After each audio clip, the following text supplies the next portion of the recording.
786 news channel media, your voice our report.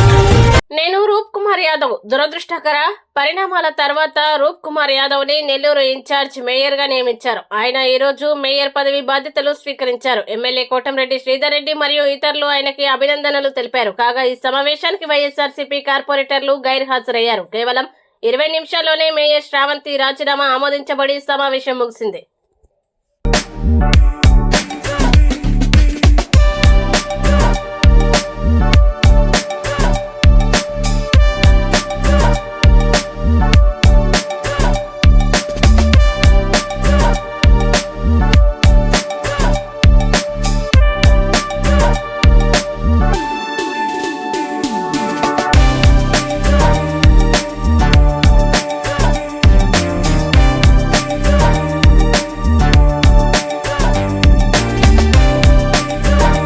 కనుక మీకు నచ్చినట్టయితే please like, share, follow, subscribe, పక్కనే ఉన్న బెల్ ఐకాన్ ని ప్రెస్ చేయండి.